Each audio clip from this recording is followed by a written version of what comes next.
Franklin County Commissioners meeting, November 27th, 2018.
Good morning, everybody. Welcome to the regular weekly meeting of Franklin County Board of Commissioners. Today is Tuesday, November 27th, 2018.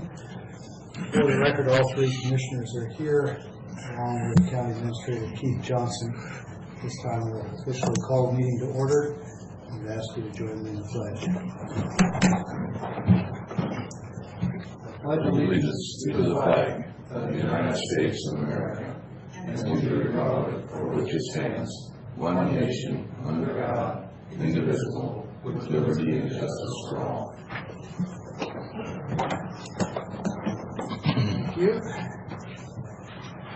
Okay, first regular agenda item is a request to change the Public Works Confidential Support Specialist positions to a Financial Systems Analyst, and I see our HR expert, Ms. May, is here to walk us through this, so please do so.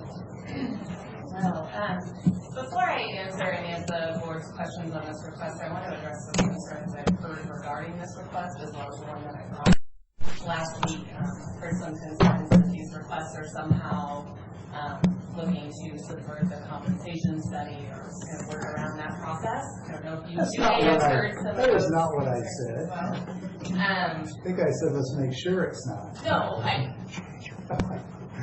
Go ahead. That's I fair. got some calls.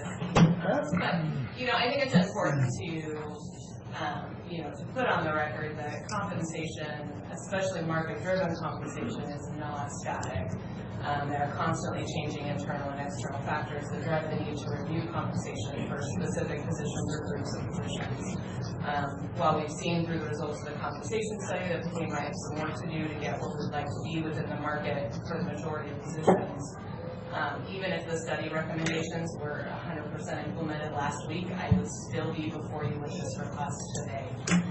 The goal of the compensation study and the accompanying recommendations are to get our positions in line with the market, based on the duties performed. But as job duties change, as the market changes, some positions will need to be reevaluated. The idea of completely eliminating one-off comp changes is not at all practical and will definitely negatively impact the county's ability to attract and retain talent, especially when we're working within a competitive labor market that's at full employment.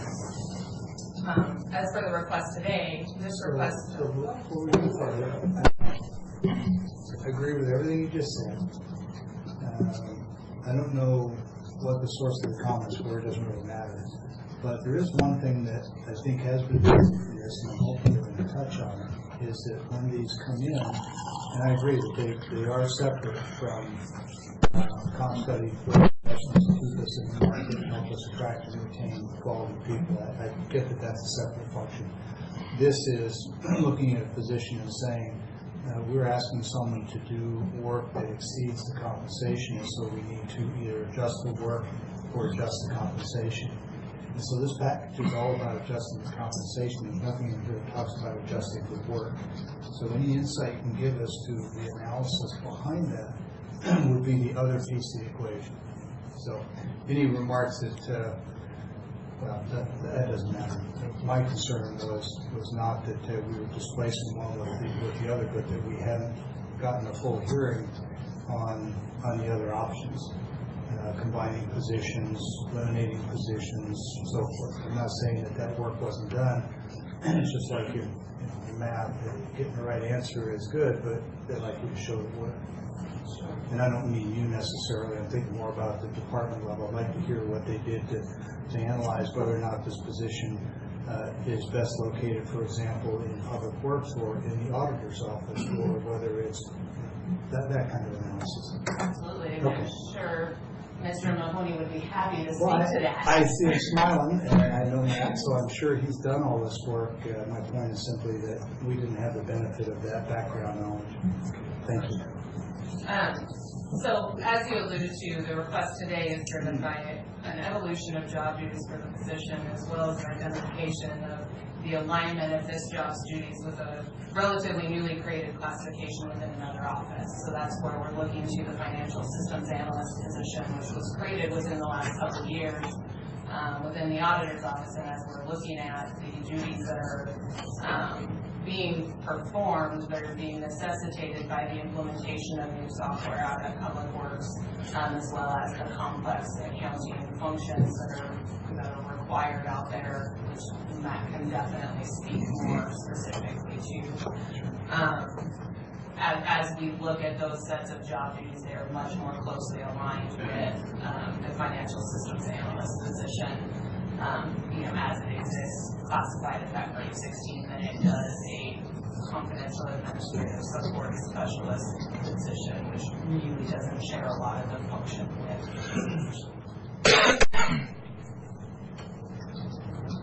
So two elements there. The title seems off the mark a bit. Very much so. Right. For the record, that was created before I came to the Right, county. well. So. No doubt. And so we can correct the title, we can correct the job description, we can organize in a way that doesn't necessitate either one of those. But did you have anything else before we start doing questions? Go ahead. All right, so I'll see if the other commissioners have any before I continue with the rest of mine. I think my only question, Carly, is the 40K number for two steps or two grades. Where the number came from? Yeah, for just two grade change, or grade from 14 to 16 for So 40. there are 3 FTEs in this position, so it's not one individual. There's 3 FTEs. Oh, I didn't see that anyplace here. Right now. That's why the impact is. And I'm glad you brought it up, because I was looking at the same thing, why impact so much more next year, not this year, and then that's 40K. I didn't see any of that in this read ahead. No, I didn't see, in fact, it's singular in the title, change of confidential administrative support specialist, Yes. not plural, to financial systems analyst. I didn't see anything, so this is 3 different positions, all of the same Well, there's situation. 3 of the same position, 3 FTEs of the same job duties. And so you want to change 3 positions from 14 to 16. 3 FTEs of the same position. Is the request. They're, my understanding from Mr. Mahoney is they are all executing the same set of job duties, the same level of expectations.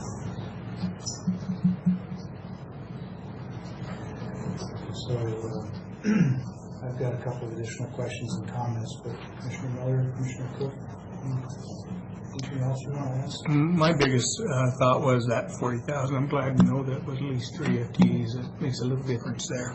So that's cleared up in one of the questions I also had. But let's go ahead and go with yours. Commissioner Cook, do you have anything else right Not now? at this point. So Matt, maybe you could just come on up and join us.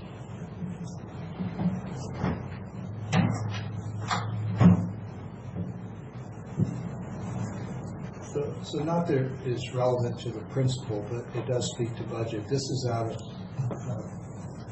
public works, not current expense funds, right? That's correct. Okay. And could you just give me a little insight into your analysis in looking at these positions? I'm interested particularly in a couple of different things. Do you need 3 of these kinds of positions, or do you maybe need one that is an admin, like it currently is labeled, and 2 that are financial? And the other piece would be, after the situation we had with Mr. Houston, the embezzlement, which, as everybody knows, went on for decades, when that was discovered, we did some things to try and improve controls, and we separated out some of the financial positions, moved some of them to the auditor's office. So I'm curious about your view, and if Mr. Beaton wants to speak to it, I'm interested in hearing his thoughts as well, as to the current mix of financial expertise in Public Works versus in the auditor's office, and how that relates to our controls. Have we got the right people in the right places, do you think? Oh, absolutely. There's definitely certain things that, from an accounting standpoint, that have to be done in every office in the county. And our department is absolutely no exception. Perhaps more so than others, given the size and complexity. Correct. But it's important to note that anything that we do in our office absolutely does not replace the work that's being done in the auditor's office. Right. The county's financial system is the financial system of our office, but we're tasked to do a lot more cost accounting, actually tracking our costs down to asset levels and so forth. Now, that wasn't happening previous to your being here, right? It wasn't happening at the level that it should have been happening, correct? So when you talk about cost accounting, that's more detailed, and that's what I was referring to. You got new software that helps you do cost accounting by unit, by department. Correct. And part of the software, one of the benefits of the software that the county purchased for that cost accounting is what I consider to be a little bit, it's kind of open architecture. We don't have direct access to the full code of the software itself, but we do have a lot of leeway to help construct and continue to build and work to get the software to do what it is that we need to do to fit our needs as a department. That's why it's being used by many departments. I think there's about 29 county road departments in this state that are utilizing this, with more and more coming on every day just for that flexibility. So a lot of what our staff are doing are on a daily basis continuing to upgrade and build the system to get it to, and working with the software company to get it to do everything that we need to do, not just from a departmental level, but from a county level. Okay, so you've heard me for at least a few years now, and others have heard me for many years, talk about the importance of coordination on these agenda summary reports, and how it's helpful to see a listing of various people and departments that have seen the information, but true coordination says these people have seen it, or this office has seen it, and they either concur or they non-concur, or we just gave it to them for information purposes.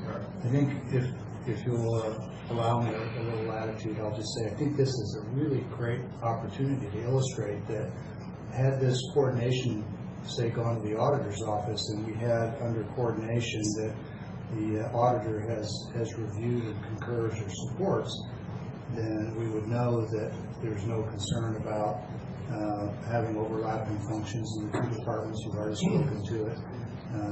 And concurs with whether or not it's the right balance, number of people down there doing that kind of accounting work versus in his office. So that's a little bit of a rabbit trail, but I think it's a good opportunity just to illustrate how coordination can really help us make better decisions by knowing that these various people who have an interest in it have looked at it and they concur. So I appreciate that. Mr. Beaton, if you've got any comments on this, I'd certainly be interested in hearing them. I appreciate that. I can't speak to it because obviously we haven't coordinated on it. One of the concerns I have is, when you make a change in compensation at a similar grade like this, from department to department, everybody knows what they're doing. I know one of our staff has already moved out to Public Works because based on what we were paying them, they deemed that as a better move for them. That's one of the coordination pieces, I guess, that we would like to look at is are we going to inadvertently be cannibalizing internally financial people? So that's something that would have to be looked at. But didn't that person come from Public Works to start with? No. No, men came in, went out. Julie was here and went out. Okay. And by the way, I think that's great. I mean, that's what it's all about is moving up in our careers. But I think, one of the discussion items today is the compensation overall in the county. And I guess I was surprised it was 3. I assumed it was 1 as well. That's a pretty big wholesale move. Doesn't mean it's not warranted. It just means that there's...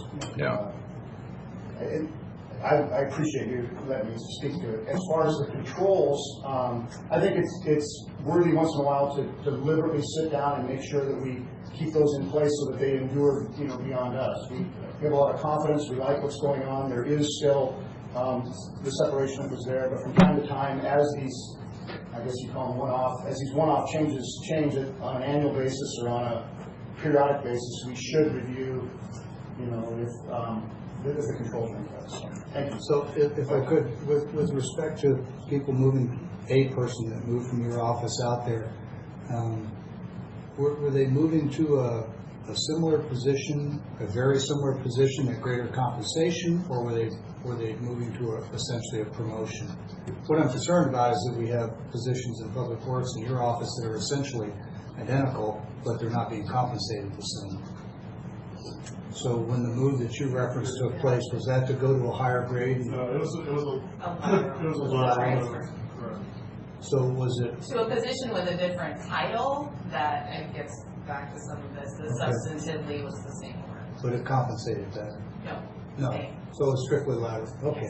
And I think, I can't speak to it, you'd have to ask her, but I mean, obviously there's different schedules and there's different reasons people take different jobs. And so I know that was, that's one of the things, again, that one of my concerns would be is that if people internally here looked out there and, there's job descriptions and then there's actual content of the work and there's hours and there's these different things that go into it. When people act in their own self-interest, they're going to evaluate, hey, this is a better deal over here. I'm going to, I want one of those. Yeah. So that's, I guess, that level of analysis is, and for consideration, would be appreciated. Okay. Thank you.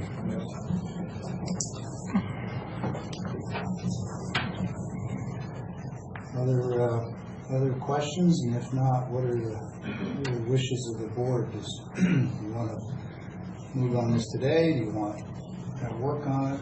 What's your pleasure? No, I would make a motion to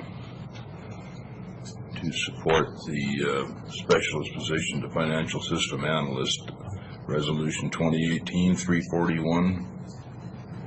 I will second the motion. Okay, there's a motion and a second on the table for approval of resolution 2018-341 as presented. We've had pretty good discussion. Anyone want to add to that? Keith, anything? No, I think you asked the right questions there. Commissioners, anything? No. Anything else? Charlie, Matt, anybody? One thing I'll add is I appreciate your comments today, and in the future, I will certainly provide all of my staff work Yeah, and please don't take that as criticism. You know, we all learn together, and the whole process, the whole idea is to try and keep the three of us from making marginal or poor decisions, because as you've heard me say many times, the quality of our decisions is heavily dependent on the quality of information that comes to us.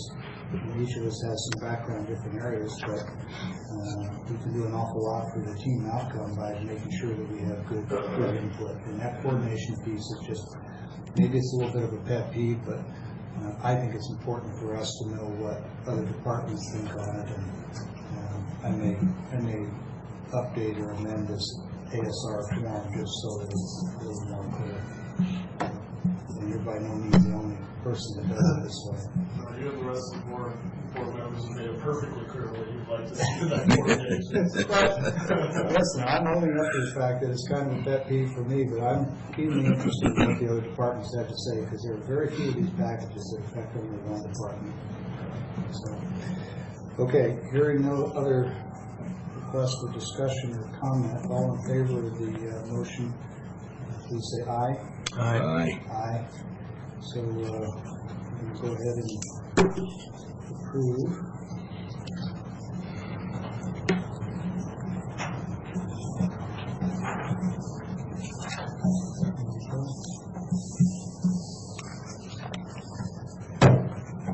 Carly, thank you.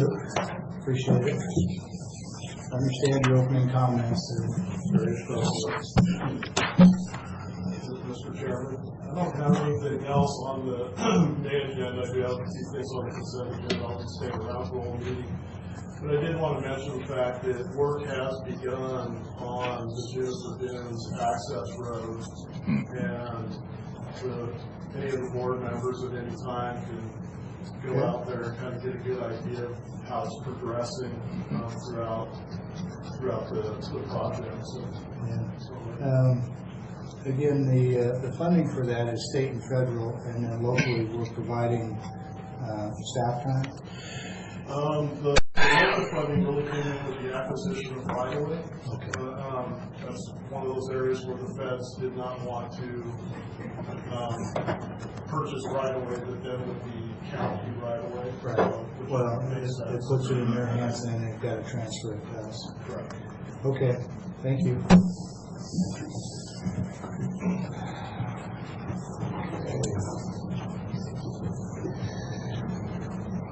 Next item this morning is Office of Public Defense Inter-Budget Transfer Request. This is from OPD Manager Mr. Ziegler. Good morning. We just had a brief hallway discussion of sharing what we heard at WASAC about unfunded mandates and eventually getting the legislature to fund those as the Constitution requires. But that's very much related to the one in front of us today, but this is more immediate. So, Keith, are you presenting this, or Mr. Ziegler? I think it's pretty much a follow-up, I think, to when I talked to you before. When I talked to you before, we talked about what was on the plate. It was 10 homicides. As of today, it's 14. Whether it'll be in December, I don't know, I guess. I just don't know. I really don't have anything to offer. I just deal with it as it comes in. Sure.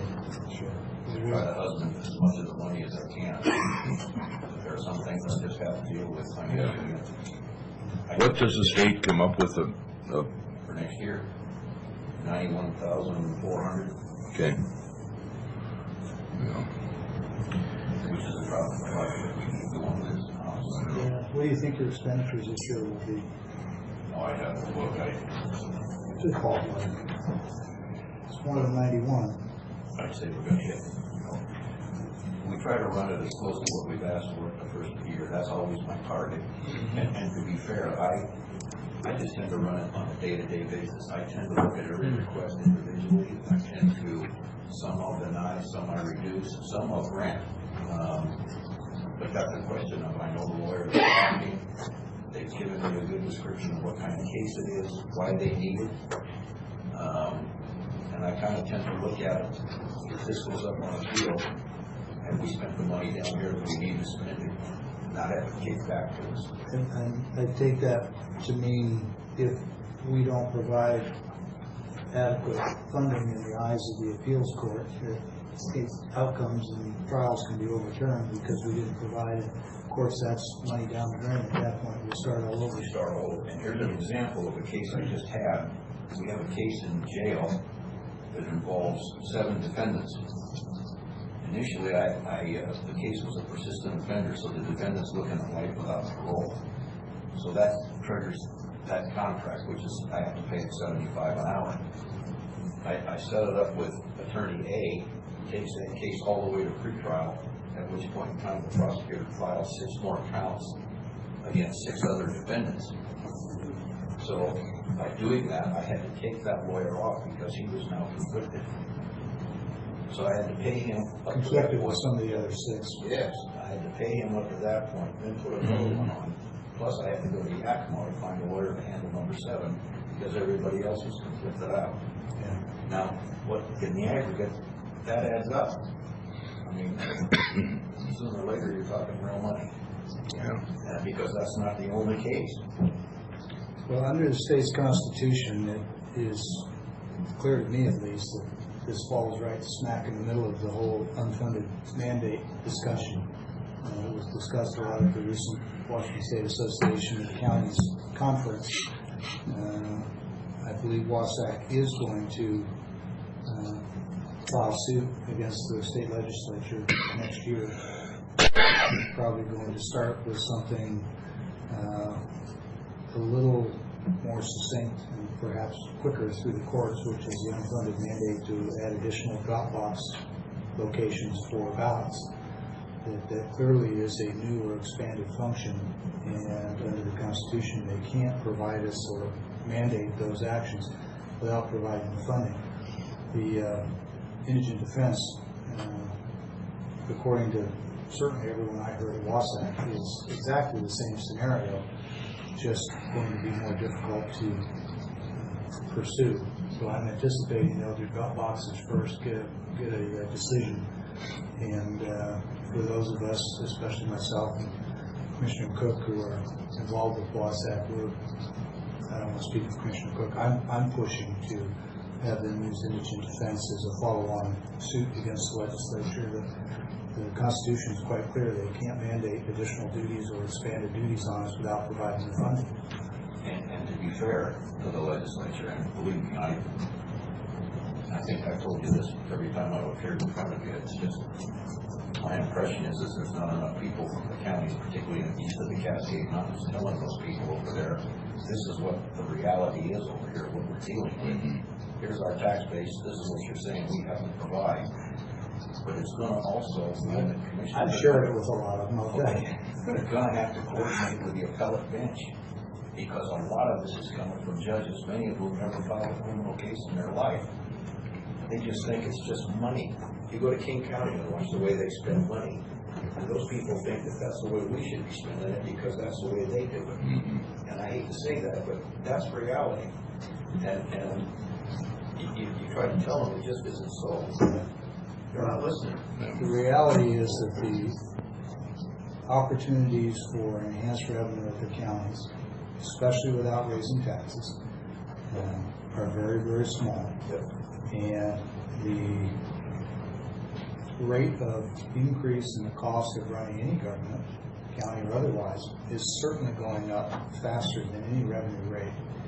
And so there's a guaranteed date in the future where those two lines come together. And as indigent defense costs skyrocket, it just accelerates the date those two lines are going to come together. And for all of us who would like to pay our employees better, who would like to be able to provide better facilities or equipment, there's a real reality, and we're going to hear more about that today when we start going through the budget, looking at what the real numbers are. Yeah, Wasac kind of did a study in the U.S. as far as the states that support OPD. We're like right down to the bottom. Yeah, I know it's second from the bottom, or 20% is the number I remember seeing. I remember him talking, I don't remember the statistic, but Commissioner Cook is right, it was not good. So, anyway. And like you say, so much of our is governed by the coast, so to speak, if that's the west side of the mountain anyway, whatever. All the budget you have to deal with, I mean, and I'm very sensitive, you got X amount of dollars to cover Y amount of functions. This is the one you gotta really ride herd on, because this one can take off on you like a cancer. Yeah. You ride on it every day, and it just seems like in the years that I've done this job, and I was in the trenches for 30-some years, these appellate courts were putting more and more and more restrictions and more requirements on us, which meant more and more money had to be spent all the time. And we've reached the point, it seems to me, where somebody needs to just stand up and say, let's look at this again. We'll get it over. Eric Johnson, the Executive Director of the Washington State Association of Counties, made a comment to me this week or so ago at the conference. And it's one I've heard him make to a couple of other counties too, but this time he was singling out Franklin County. He said, the ability of counties to be fiscally sustainable is in serious jeopardy. He talked about the converging lines that I referenced a minute ago. But he singled out Franklin and a couple of others and said there are a couple of counties that back in the 2009-2010 timeframe saw this coming, and they made significant budget cuts that were difficult, and they got ahead of the curve. And he said, but even those counties that saw it coming and made those hard decisions and those hard cuts, now here we are a number of years later, and despite those efforts, we're right back where we started. And it's just evidence that the sustainability problem is real, and we're not feeling it as much or as soon as a lot of other counties. But what they're experiencing today, we're going to see in the next 2-3 years probably. There are some counties that in the conference spoke about the fact that 3 o'clock in the morning somebody breaks into your house and there's a shooting or a serious injury. You can call and you can probably get an EMT, but you won't get a deputy until the shift starts at 6 in the morning, because they can't afford to have deputies on 24 hours, 7 days a week. And that's just crazy in my book, but that's where some counties are today. It's going to be a big issue for the next several years. Not that it isn't now. The bottom line in this particular field here is what is an acceptable definition of what is reasonably necessary for an adequate defense. You've got three courts of appeals with 9 justices. You've got the Supreme Court with 9 more. So what any of them are going to say at any given point in time, you're going to, what we think is reasonable may not be muster. What I do on a day-to-day basis is try to meet what I think is reasonable. And that's all I'm able to do at this point in time. Well, I'm sure your crystal ball is better than mine. We've had this problem quite a bit. You can never guess the cost of this. You don't know how many murders you're going to have. You can go by an average or what's been going on, and it's never the same. And as we grow, we're going to see more of this. As the city grows and the county grows, we're going to see much more of this. So with that, I'll go ahead and make a motion if there's no other discussion, and that is that we have an interbudget transfer, $100,000 from 2018 current expense non-departmental budget contingency reserve fund balance to Office of Public Defense 101180, and that's resolution 2018-348. Second. Okay, motion and second for approval of resolution 2018-348 is presented. Good discussion, thank you. Anyone have any final comments before we vote? Hearing none, all in favor, please say aye. Aye. Okay, that is approved. Thanks for all your good work. It's a tough balance. Not spending too much, but not getting overturned. Thank you. Okay, next item on the agenda this morning is public comment. This is the first of 2 opportunities this morning. If anyone wishes to speak to the board on any county-related business, this would be a good time. Good morning, Mr. Taranto, right? Welcome. Please, Taylor Taranto, and just here to request that, here we have a problem with our jail. It's underfunded.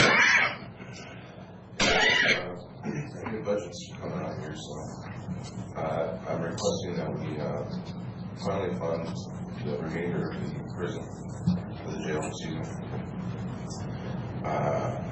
And whatever that comes out to, just get it done. Because the sheriff here is going to be facing a federal judge. He's going to have to answer for this, and it can cost us some fines. So that's my request. Thank you.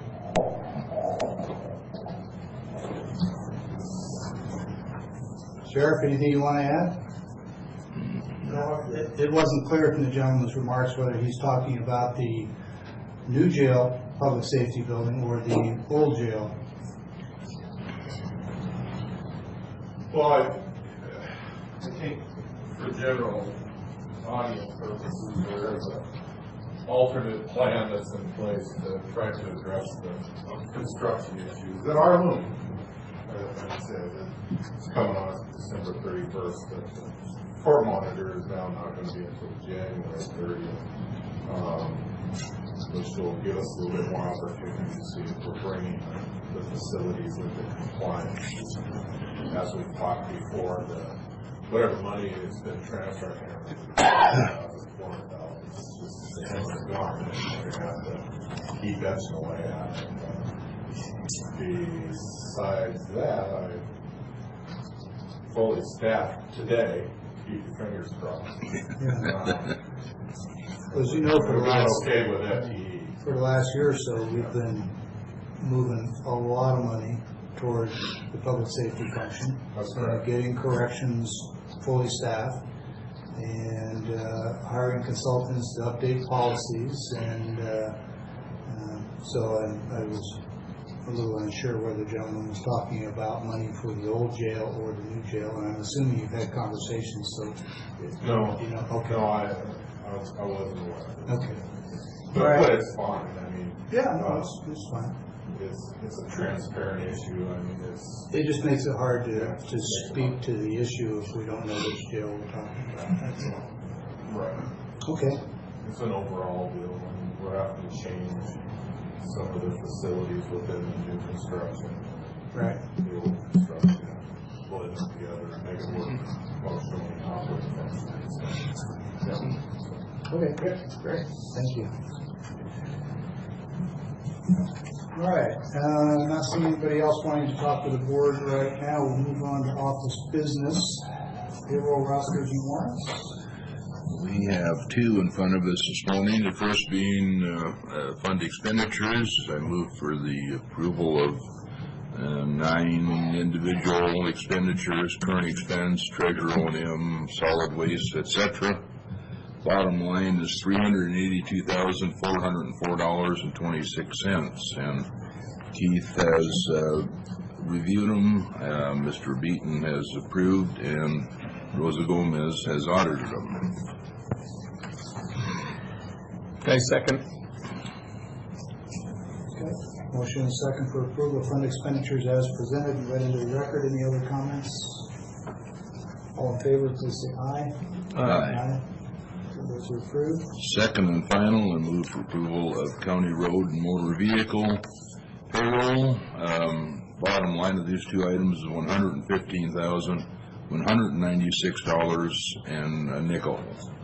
Mr. Beaton has approved and has been prepared by Raul.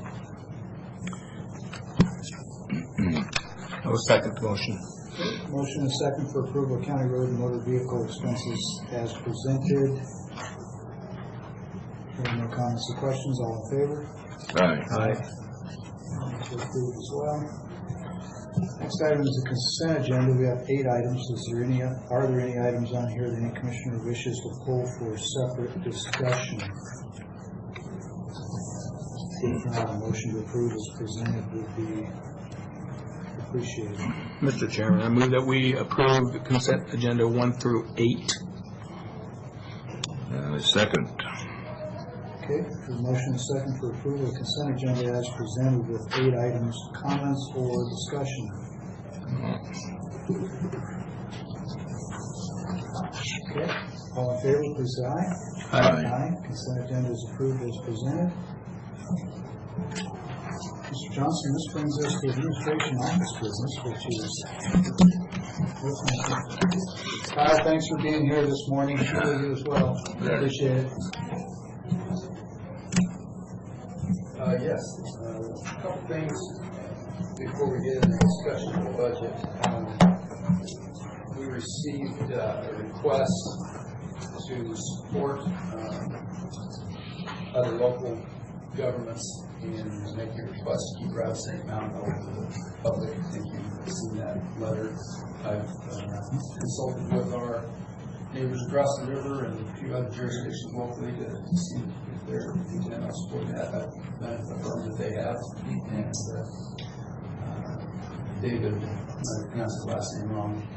Replog, thank you.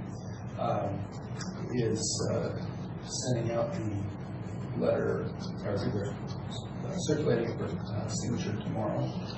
And so I just need consent from the board to allow the chairman to sign that letter on behalf of Franklin County. And the essence of the letter is that we support former Congressman Hastings, the outcome of former Congressman Hastings' efforts to increase public access to the top of Rattlesnake. Yeah.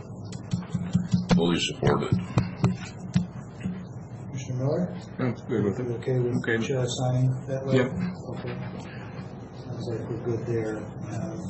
Were you going to speak to this one as well, or is that premature? That was the legal services. River Shores. Oh, yes. We've also been asked to participate in having some legal analysis done on the shoreline reconveyance issue. There's a large contingent of folks that have met to discuss some of those issues about what it would mean and how that process would take place. There's a firm that has been retained. They have not divided up exactly how that legal bill will go, but it's estimated that our share of that could be up in the neighborhood of $7,200. We would share some with the city of Pasco, city of Richland, Kenwood, Benton County, each contributing to that cost of that legal analysis. There's a total on the second page there, I think. Would not exceed, my recollection is $36,000. Total. With all groups. It was proposed at 7,200 each. The cities were all good with that, but I raised the question whether or not that was appropriate, whether some other formula might be more appropriate, river shore miles or population or something. That's what I counties have a much smaller play in this than the cities. My thoughts also, how much, the city's got the majority of the mileage along the river. Yeah. So It's in question. Right. That's under consideration for reconveyance. Right. We could either provide an answer for Mr. Johnson to take back now, which could be the 7,200 or some other number, or we could defer for the week and perhaps Mr. Johnson can communicate with Mr. Replog and the cities and suggest that maybe the counties whose budgets are substantially smaller might do a shared portion. We've done that with other distribution costs. It's not really common in my experience for the cities and counties to all have an equal slice when our play is this much smaller. I think that'd be a good conversation. Okay. If you would please just come back to us next week with some feedback on what we heard. And without commitment, I would just ask if any commissioners have any thoughts on what we think might be a reasonable county share in lieu of the 7,200, maybe something in the 4,000 range. Well, yeah, It's not a lot of money, but when we start looking at budget requests, you're going to see that 3,500 can make a difference in the department budget. well, and like we just said a minute ago, though, is what the county has in consideration on this reconveyance compared to the city. Okay. I think your thoughts of some kind of a pro rata share Based would on make shoreline mileage, maybe? something of that respect, yeah. Okay. Remind me where it starts, because I thought it was down the county a little bit more. Well, it's a total of 34 miles on the two sides, and it's along the Columbia, not the Snake. And it'll start north of the urban growth boundary a ways, but you before long get into the urban growth boundary, and then you continue all the way down past the, or at least to the Port of Pasco, I believe. So it's a substantial. Does it go down to Sacagawea? You know, I don't recall well enough from the map. I don't know that it does. When you get down to the Port of Pasco, that's actually owned by the Port of Pasco, so there's no reconveyance to be done there. That was deeded by the Corps to the port many years ago. So it would come up just short of that. Okay. But, you know, I would estimate that a good 2/3 of it, without looking at a map, a good 2/3 of it are city. Yeah. And that's including the urban boundary, is why you call it that, because if it wasn't for that, which hasn't been developed yet, there's a corner county side. Yeah. It's about half, isn't it? Well, the proposal is that the land would be reconveyed, at least initially, to the local jurisdictions, the cities and the counties. So this land would be coming back to the city, and of the amount of the Franklin County shoreline, I'm just going to estimate that it's about 2/3 city and 1/3 county. Okay. You'd be off a little bit on that for sure. A little bit, but close. Okay. That'd be a good discussion. Yeah, it anyway. would be a good Yeah. thing to ask those things. I think it's good. It's not a large amount of money, but I think it's, in principle, it's worth asking the question. I don't blame the cities for favoring an equal split. It's quick, it's easy, and it's financially advantageous. So if you would just check with them, please, Keith, and see what that looks like.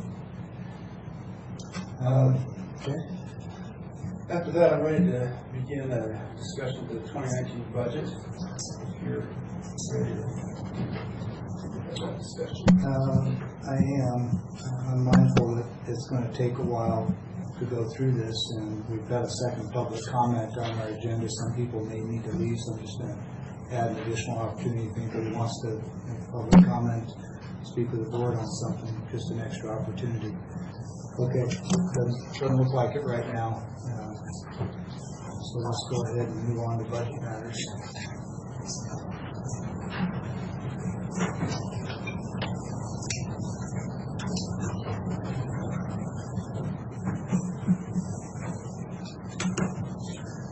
I apologize for the tiny print on the page, but I've got it on the screen up here as well, so that helps you refer to what I'm going to be talking about. When we completed, and let me just start by saying, my expectation today is more or less to get some guidance towards a final budget. We're not taking a vote today. I don't expect necessary for us to reach complete conclusions. We still have some detailed work to do, but I want to kind of focus on the general consensus of the board on the direction we're headed for our budget. Primarily focused on the current expense piece of it. The others tend to fall into place unless current expense is pretty well lined out. When we completed the budget hearings with all the departments and agencies, the auditor's office had initially projected that with the things that we had tentatively approved and expected revenues at the time, we would initially start with a projected budget surplus of $393,843 before anything else was approved. And then following down to the next part of the spreadsheet, we start talking about the road shift because that's been such a significant issue and a significant part of balancing our current expense budget in the past. You'll note that we had in 2018 a road shift base of $650,000, but we also have been billing Public Works for sheriff patrol and water on the roads from some of our ag operations, and in essence that's the same thing as a shift from the county roads to current expense. So our recommendation, and we talked a little bit about this in the budget hearings, was to just include that as part of our base road shift, and then you'll see it taken out lower down here from current expense. And then we also recognize that our current expense costs continue to go up, and so we're proposing at this juncture a total road shift of $1.5 million. That's essentially an increase of $377,000 from the prior year. The $444,000 and $29,000, again, those are costs that were billed to Public Works for county roads for law enforcement operations. So that is a fairly substantial increase, but you understand kind of the math that gets there. I think it was Bismarck that said nobody should see how laws or sausages are made, and unfortunately budgets are part of the law, but hoping this makes sense. Excuse me, Keith, I want to throw out a question by Commissioner Cook. We have both at Wasack and elsewhere heard other counties talking about their road shift amounts, and in some cases I've heard people talk about $1 million, $1.5 million shifts, and thought that was pretty huge. So a couple of questions. One, have you also heard that? And two, do you think those numbers included these other service numbers, or were they absent? I don't think that was part of the discussion. I just keep hearing road shift, and I think, don't quote me, but I think Yakima County shifts about $3 million. So, yeah. And I can't answer the question is where that number comes from. What they're including or not. Yeah. And Keith, just real quick again, what is the logic behind including it as a shift when in fact it's actually paid for service? So of course it's paying the Sheriff's Department for the service provided. And, maybe it's a distinction without a difference, but anyone else who provides services to Public Works, whether it's, I don't know if the auditor's office or anybody else would fit in that category, but do we then open that door where we're going to cost accounting on this? Well, yeah, if you recall during the... Or maybe just to simplify, what's the benefit of including it as opposed to doing it the way we always have? It makes it a little easier from a bookkeeping standpoint in the Sheriff's Office and in Public Works. Okay, that's good enough. If it makes it easier for those two departments, it's fine. I just wasn't seeing the benefit. Okay, we can move on. Then the next item I want to refer to is our annual property tax increase. As you know, we're constitutionally limited to a 1% increase. That's estimated by the assessor's office at $89,552 of additional revenue. We establish compelling need for that. And of course, to be clear, and there's some messages we need to keep giving, that it's not a 1% increase in a tax rate. That is 1% more dollars, raw dollars, than we collected the previous year, which only puts us probably 5, 6, 7% behind what the cost of county government is going up each year. Yeah, that's part of the whole challenge that counties across the state of Washington face with continuing operations being able to fund them. Sustainability. Exactly. Also, we've learned that back in 2011, the county was in a position where they felt that the 1% was not necessary at the time, and wisely withheld that increase in collections. And we have our 1% from 2011 banked, as they say, and you can retain that for future years. Based on the fact that the state has made a major change in property tax legislature this past year, we'll see most people's property taxes go down significantly, this is recommended to be the year that we would use that bank capacity, allow an additional $80,000 to. Where does new construction come into this property tax? This will be new money here in the sense that it's not collected, but new construction will be included in the revenue figures that are projected in the Treasury and Assessor's Office. Okay. Regular property tax. And the 1% is calculated on 1% over last year's? Correct. Prior to new construction. Right. Because if you do that, you put new construction in, you're already more than probably 1%. New construction is going to be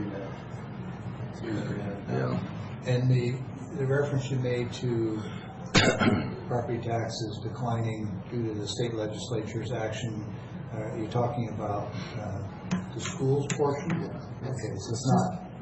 Yeah, I just want to be clear. We're lowering taxes. Right, it's not a reduction in the schools tax, which, as we've discussed previously, here in the city of Pasco, last time I did the math, I think 72% of my property tax bill is schools. So even if the county were to raise taxes, at least in the incorporated area, it's still a small portion of the total tax bill. Most of it is schools. When I first got involved in the fire service years ago, instead of 1%, it was eligible for 6% per annual. So, And just to remind everybody on the property tax, the state will be kicking in a little bit, so it's actually should be reduced a little bit this year, but only because it's coming out of the state's coffers. Not because taxes are going down for any other reason. And you'll see where we reduce the sheriff patrol. Okay. And then moving on to some adjustments to revenues.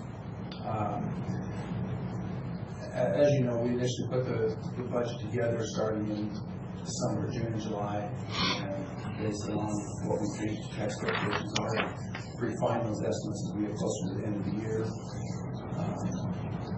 So the proposed final includes some additional analysis that's taken place since the original preliminary budget was proposed.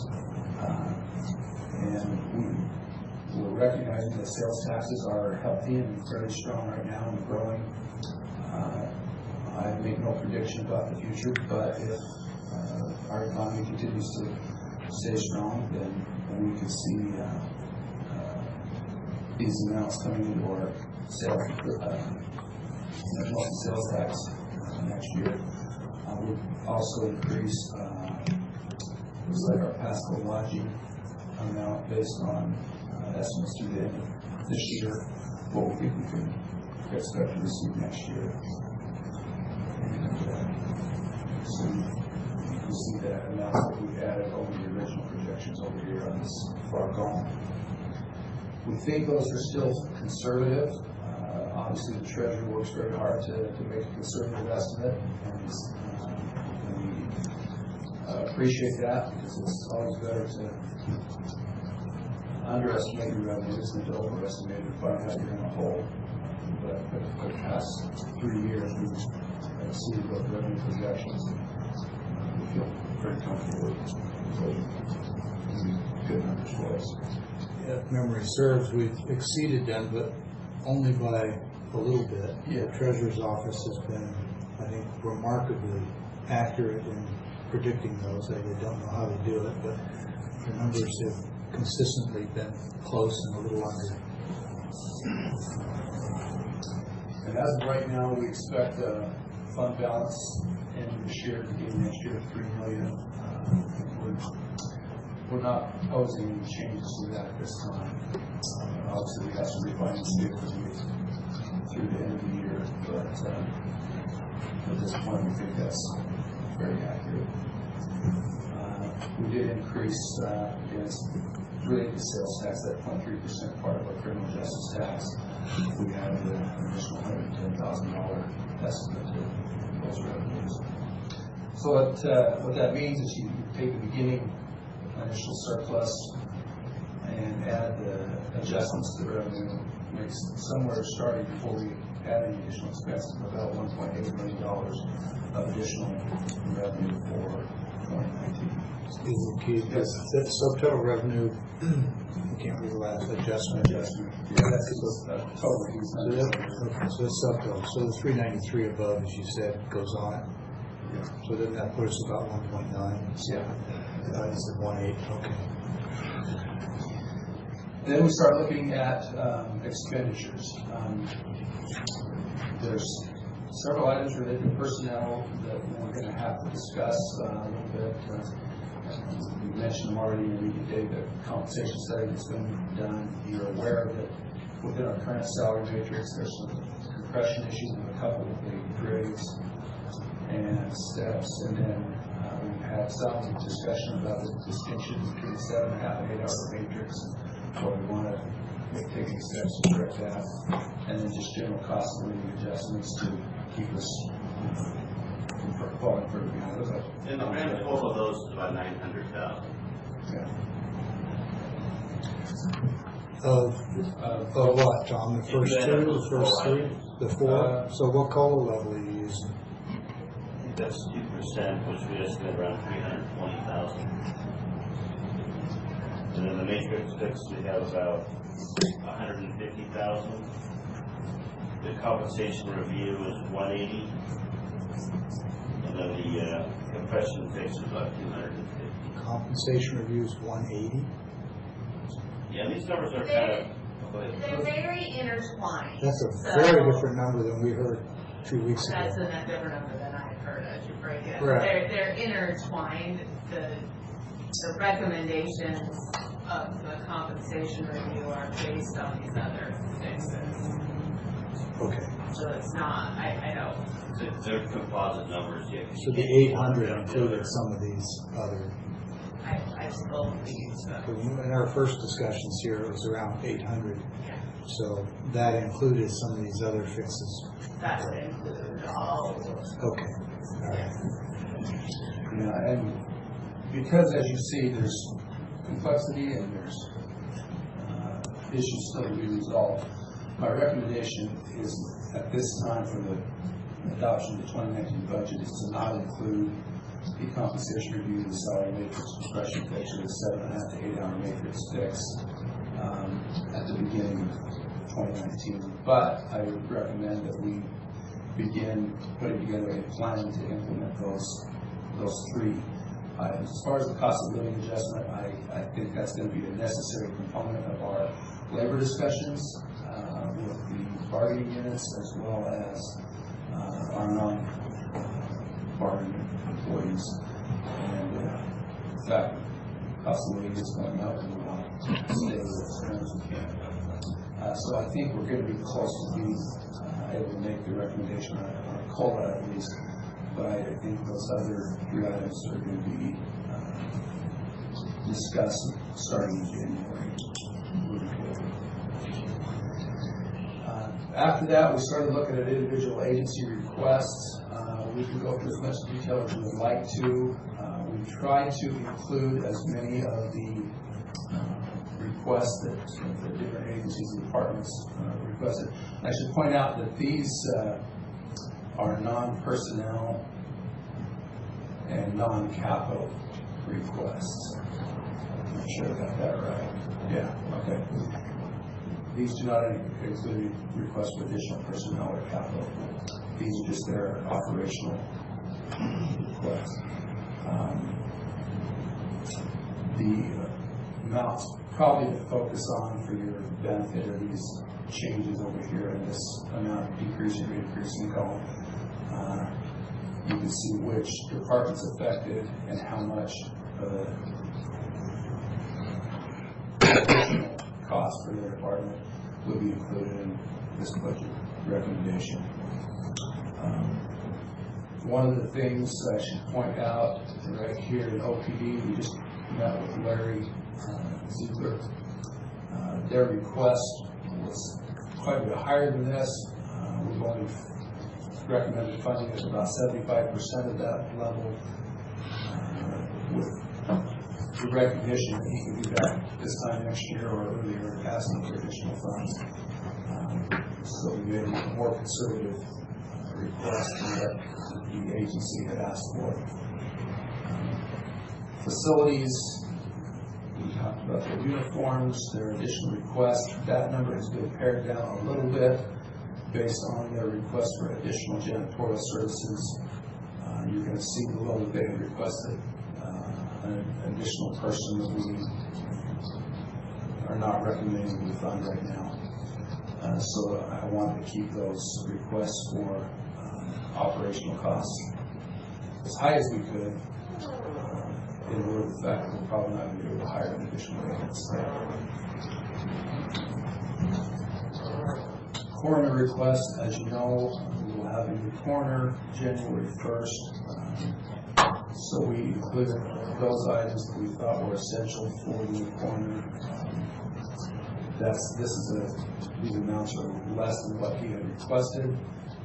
Also, I had asked for personnel that we are not funding. Information service request, the bulk of that money is technology related to the sheriff's office. So we try to include as much of that as we can. Keith, that IS number is not capital, it's not equipment? That's correct. So what would we be spending $130,000 that's not capital?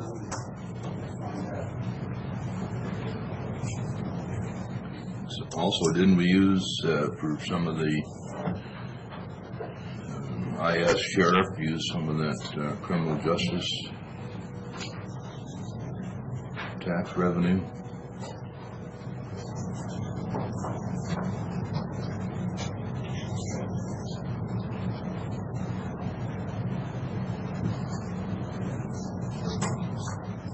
So the 130 includes some computer tablets for the prosecuting attorney's office. It includes the G-Tech tablets for the sheriff's office vehicles, some network switches for IS, and desktop computer replacements for county employees, and some software costs. So we're categorizing all those as expendable supplies? Correct. Not equipment? Well, it's, non-base, that's essentially a capital request. Maybe that should really be characterized down below. Well, But, some of those would be capital items. The distinction is whether it's over $5,000 per item. And pretty much all, I think all of those are $5,000 per item. So they're not to say they're not trackable items, could they be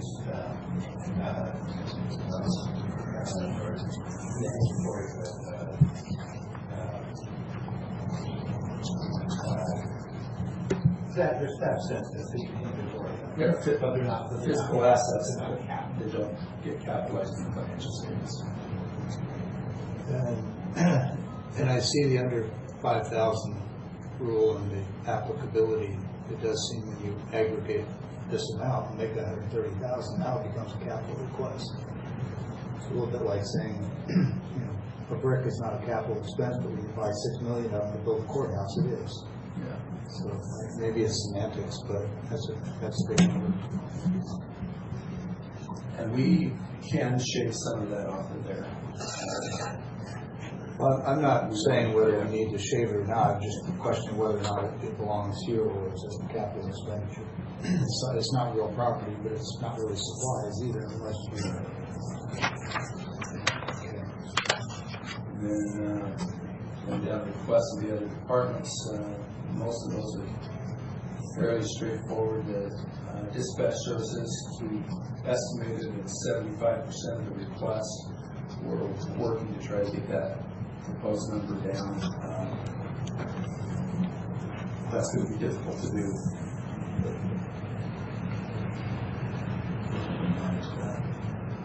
Generally kept most of the other sheriff's requests in. Corrections, same thing, kept most of their requests in.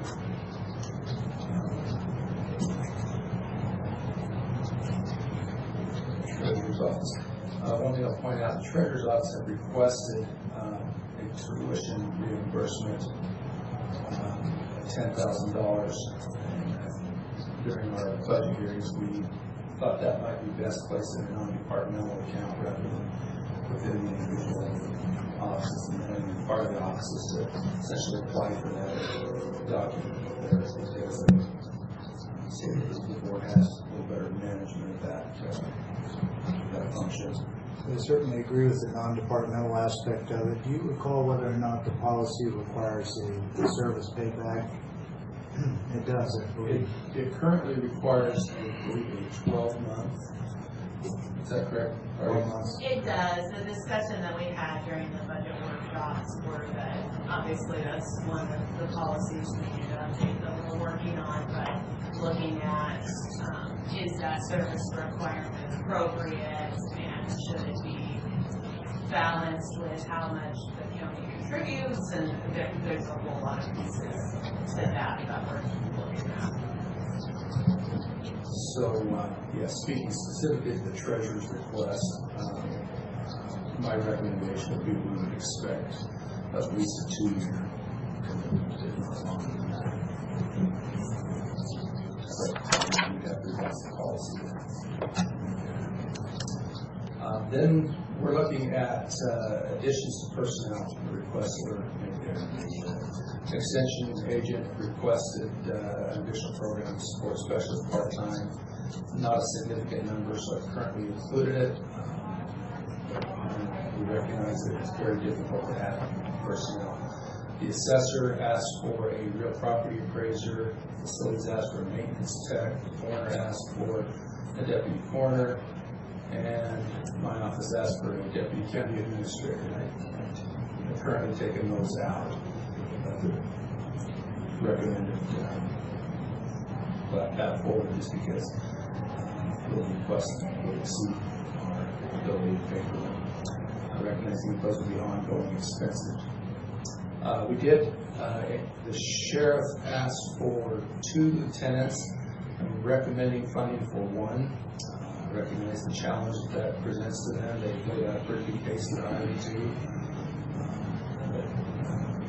My recommendation is to fill one of those positions now and see where we are down the road. And they also in the sheriff's office a deputy investigator to work with the VA's office, and we're recommending approval of that one. Then you recall we had some omissions from the planning and building budget around personnel. We're recommending that be remediated in the 2019 budget so that it brings them consistent with, but it does not include additional people. This is just funding the position that they already have. Which brings us down to the capital request that we're recommending at this time. Facilities requested some improvements, $85,690. We recognize that they're all important requests, but in the interest of trying to manage our finances, I'm suggesting we approve $43,712, which is kind of the 3 highest priority items in their list of capital requests. They had 8 or 10 requests that included LED lighting and a few other things that were kind of high dollar, which we're not recommending that we purchase at this time. Information services and security. We recognize we need to replace the X-ray machines in the security building. This is $37,000 is the net cost after repairs and maintenance reductions. Basically, if we purchase the X-ray machines, we get a break on the service of those machines for the first year. So I think the cost, the outlay is $54,000, $56,000, something like that. But then we don't have to pay for services that maintain those that first year. So the net cost would be $36,000. And then, of course, Sheriff's Office radios, $21,800, we included that capital request as well. So you take out the 1.5 million in the subtotal expenditure adjustments, leaves us with a potential surplus at this point of about $347,000. A couple of the things that we will want to consider, I mentioned the idea of a COLA. That's going to have to be running out of whatever's remaining. There's obviously, as the sheriff mentioned earlier, additional needs in the jail, which will have to be funded from reserves. And then we also have a commitment or quasi-commitment to our partners in Benton County in the Juvenile Justice Center for the replacement of their security system to the tune of about a little over $200,000 if we adopt the full replacement of that system. I think our portion is around $206,000 again. That would probably have to be funded from reserve. So, long and short of it is, we can get to a balanced budget, and we think the revenues are there to support it, and barring some major change in the economy and the downturn, we think we can support this going forward. This doesn't overcommit us. So, like I said at the outset, kind of looking for consensus. If you agree, disagree that I'm headed in the right direction, if there's specific details you want to dig into on any of these recommendations, we're glad to do that. I have not shown this to the department heads. This is the first time anybody's seen this other than myself. But at the board's direction, this last week, asked me to reach out to the elected officials and department heads, which are good, and received some really good feedback from them about their priorities. The problem of unfunded mandates is pretty much across the board. Every agency or department is struggling with some of those. Employee compensation is a priority for them. Most of them feel like they have cut personnel and programs as much as they feel is reasonable to still meet the needs of the public. With that, I certainly want to have some discussion and answer your questions. I see members of elected officials and department heads here, they may have some input as well. I have one for Tim. Do we have any idea of what kind of a cash carryover may be showing up in March or so? We're looking at about a $3 million beginning of balance right now. So the expenditures on the top there, you have 4 items there with nothing there, but you're not considering anything at that point. Correct. My recommendation is to include a COLA. That amount has yet to be determined, but Yes. The top 2 items there, compensation review, salary maintenance, and 7.5 to 8 hour matrix fix, I believe require a cohesive countywide plan to implement those. So I'm not asking for money to do that yet. I think that's a project for next year. So everything is pretty much solved in your mind of what you're suggesting here, but the COLA or the increase for compensation. Correct. Or any compensation, okay? Okay, that makes, and what is each percent on a COLA? Or let's say 2%. I calculated I think 2.5% for current expense at about $350,000. Okay.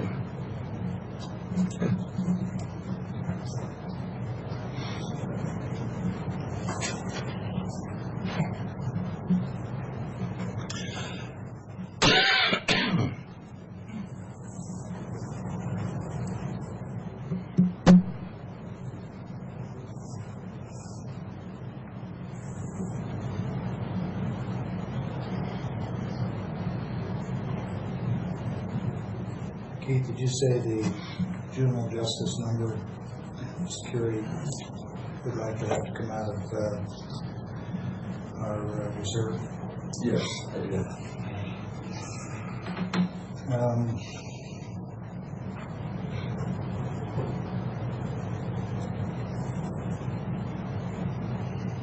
I note that the exceedingly initial bottom line is about the same as the 2.5% COLA. I take it that's not altogether random. No, I wouldn't say it's completely random, but it's. I make that observation just in case anyone's thinking that there's $350,000 to be applied to some other wish list, not knowing how negotiations with employee groups will go. There needs to be some buffer.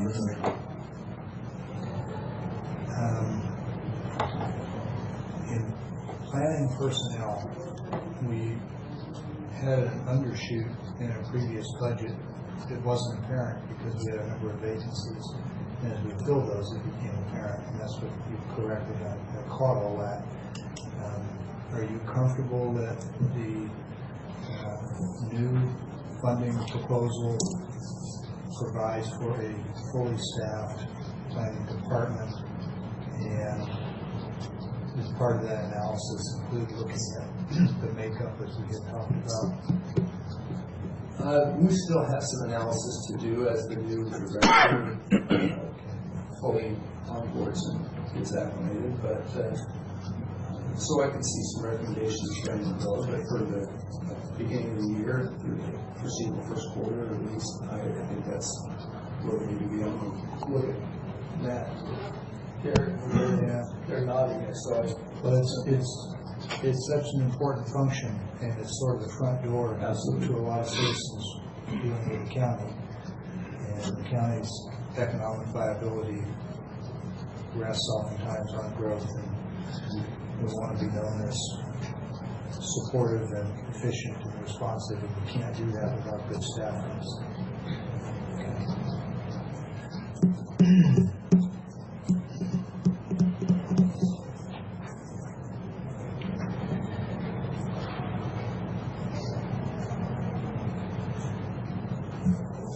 Question that keeps coming to mind is, what are all the things that we heard about during the budget hearings that are not on here that have sort of faded from memory, and I'm assuming we're going to hear from the departments about those? Yeah, I suppose it makes sense for me to meet the individual department heads and go through their specific numbers. I would recognize that they would not be able to look at this spreadsheet immediately identify what is and is not included, but as a general statement, we try to include the request, but there are some things that have been excluded that I can explain to them.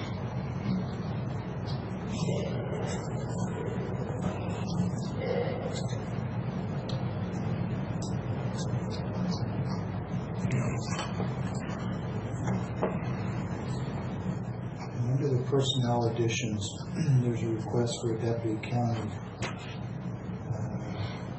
coroner, excuse me, and it's not funded. Last time I checked, we had either 2.5 or 3.0 FTEs over there, so this would have been in addition to present. Okay.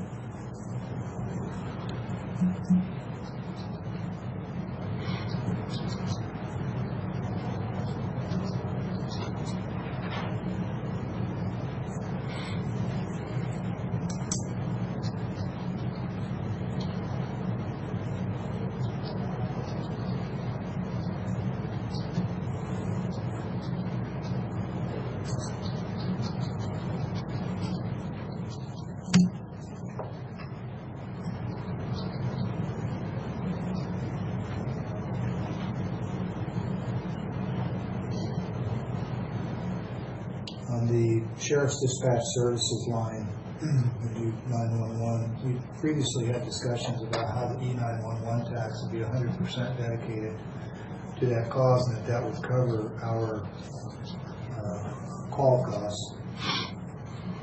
Do you have a sense of whether or not the number was miscalculated or someone changed the formula, but clearly a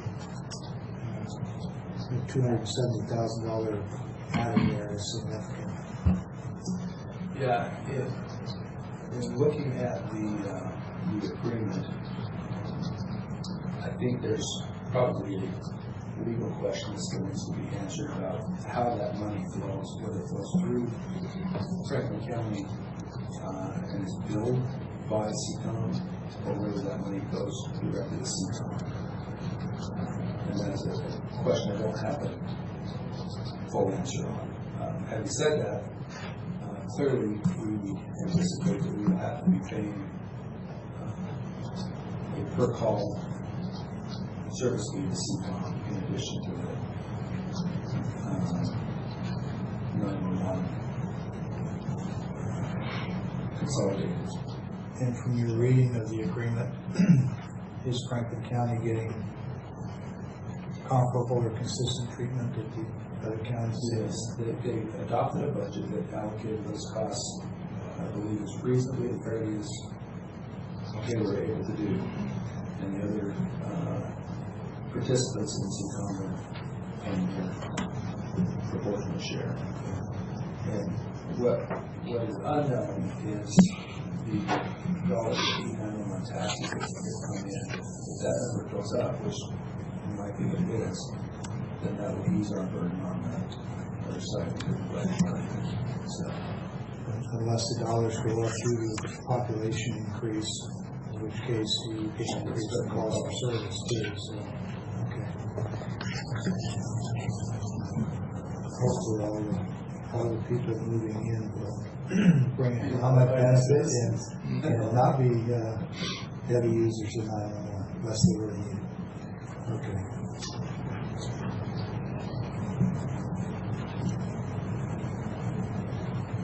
On the sheriff BLM request, I'm not concerned about the dollar amount, but I would have thought that would be a revenue to us for providing services out there.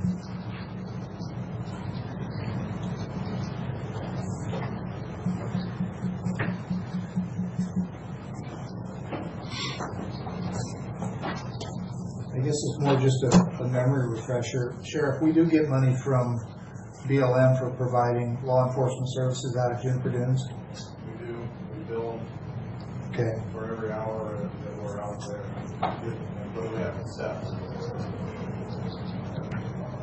So where it says Sheriff BLM requests, it's 21,000, an increase of 3,000 or 4,000. I'm just trying to refresh my memory as to what that. I believe that money comes back. Yeah. It's showing up as an expense, not as a revenue. That's where I was confused. Okay. We'll dig into it later. Like I said, it's not a big number. I'm just trying to understand it.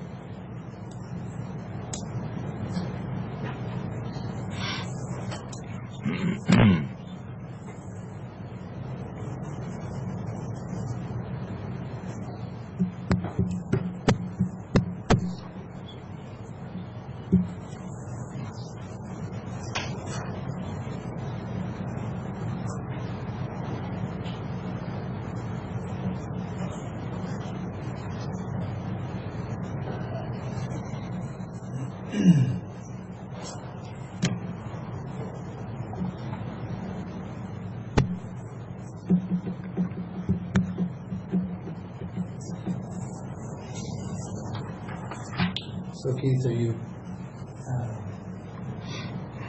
think you said you were looking for feedback from the board on this as a preliminary, as an initial take, and two quick comments. I'll defer to the board before I add on. Commissioner Cook, anything at this point? Well, I think Keith just mentioned that he needs to talk to the elected department heads and just see if there's any adjustments that need to be made from this, and see where. I'm sorry, I thought you were done. See where that goes. Yeah, I would have to agree with Commissioner Cook. I think we need to talk to the board, the department heads, the other electeds, and when we bring it back this next week, maybe we can clear some things up that we can pass on the time schedule, which was December 4th. But if not, we'll continue to work on it. But that's about all we can do. I can't see how you can change a lot of this unless we're missing something that the department heads can inform you of. Okay. Let me start with what's probably most important and least often expressed, which is to the auditors team, Tim and Tom. I realize that there's a huge amount of work behind this that a lot of people don't see. And Keith, I know you've put a ton of work into this too. This is a different process than we've ever done before in my time here. And I think it's more efficient. I know it's more efficient. I think it's more effective. So I appreciate that. If I have a real concern at this point, it's that by necessity you've taken the numbers, you've crunched them, you've made some tough calls on where you think we can provide funding and where we can't. And it's the integration with the departments to get their feedback on whether or not these sort of initial impressions and recommendations you've made work for them for two reasons. One, it's really hard for us to know to the degree that the departments do what the true priorities are. And two, priorities change over time. What was the priority last month?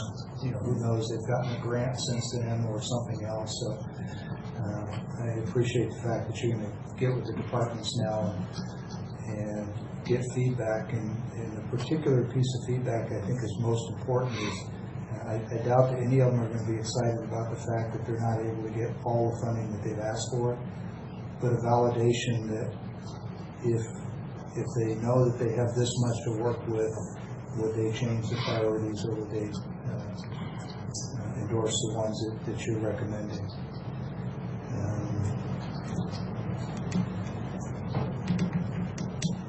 As I see it right now, what you've got on here, and I don't think for a minute it's accidental, this essentially all washes out and balances. And so I appreciate you bringing us essentially a solution.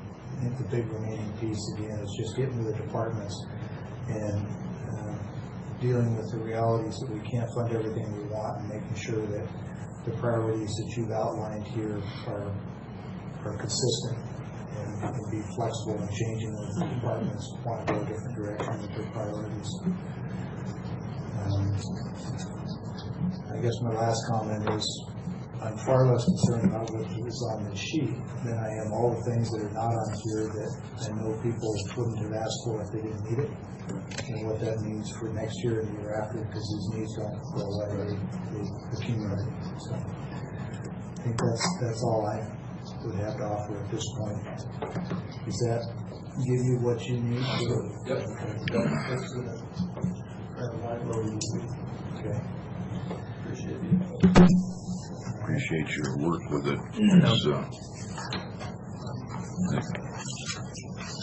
Commissioner Peck said it's a lot different budget process than what's ever been done since I've been here.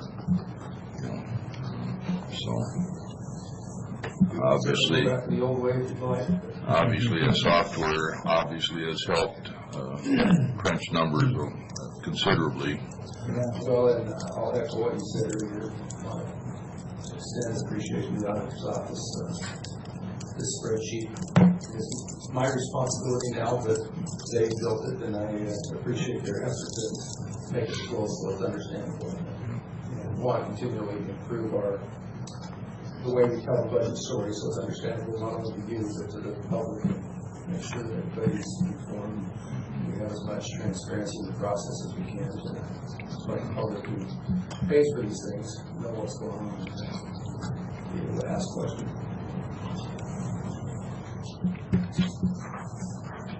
All right. Anybody want to offer any feedback or comment on the budget work thus far at this point? I'll wait till you meet with Keith.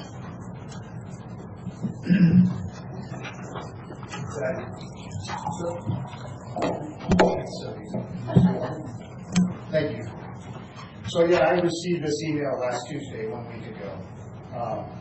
It had 5 questions on it, and then it either, it was Thanksgiving week, so, but it did invite us all here today to talk with you, so that's why I'm here. You had 5 questions that were pretty pointed. They talked about, programs that are not statutory or legally mandated. I wrote down deep dive.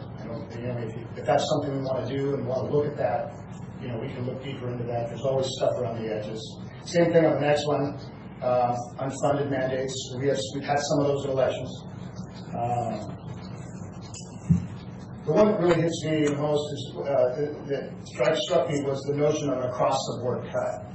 Anybody that's ever done any budgeting, an across-the-board cut is, what I wrote down is essentially it's a cop-out, and it does not go deep enough in to find out what your priorities are, who's meeting them and who's not. So I do support the idea of funding the employee pay increases.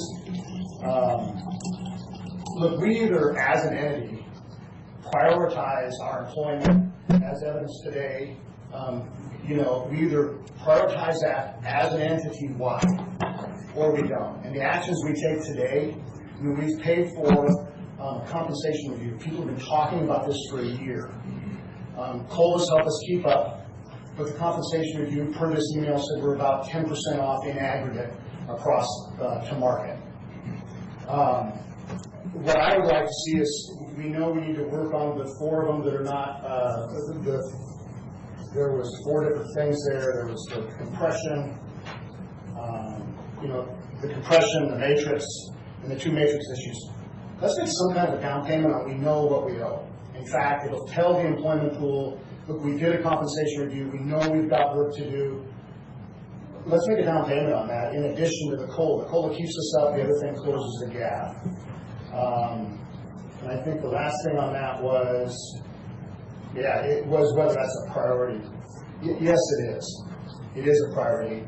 And to speak to this process, there are frameworks out there where this process could actually start in January, and we're not left with just trying to, get some attention with all these competing needs.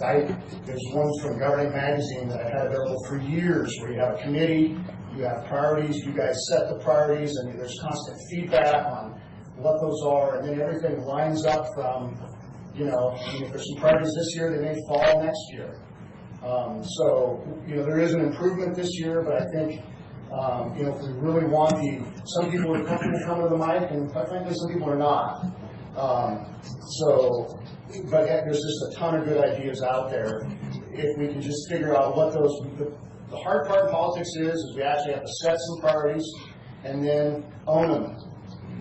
So the COLA helps us keep up, and I have to tell you, I do want to reiterate, there's so many elements to this. As far as my employees, that's one of the biggest things I've realized at 8 years in. There's a lot of policies, but being able to train and keep good people and have them want to show up, not have sick leave issues, not have all these other issues, it's complicated.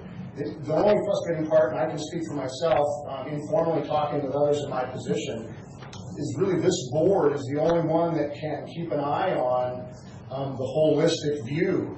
I can tell you right now, the choice you made today is looking through a toilet paper tube.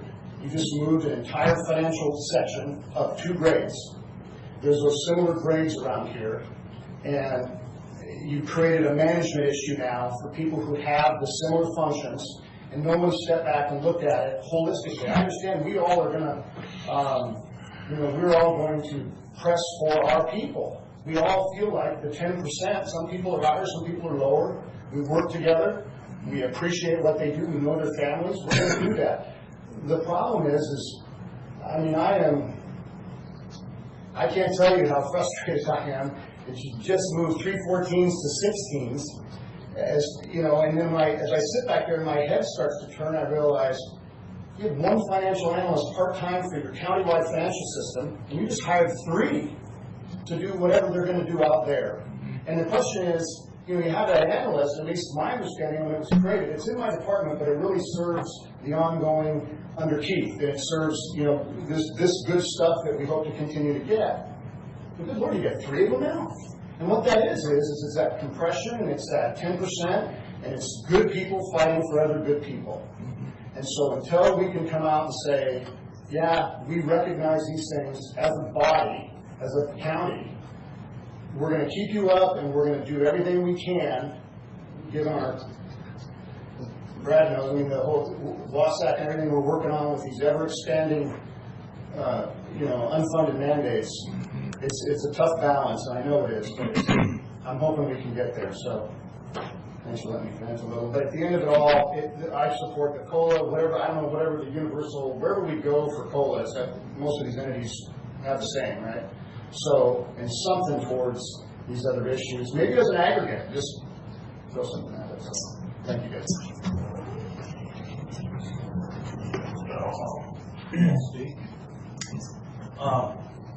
For those of you who don't know, I'm the assessor-elect, and maybe I'm a little more cognizant of how we spend our budget, because we are part of the process that collects those tax revenues.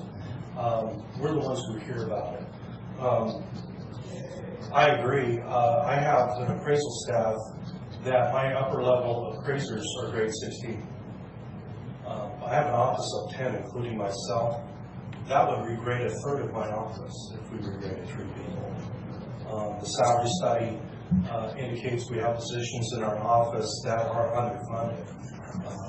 And we have seasoned employees in those positions, and if they leave and when they retire, it will become a problem for our office. And because we won't be competitive in hiring those people and filling those positions.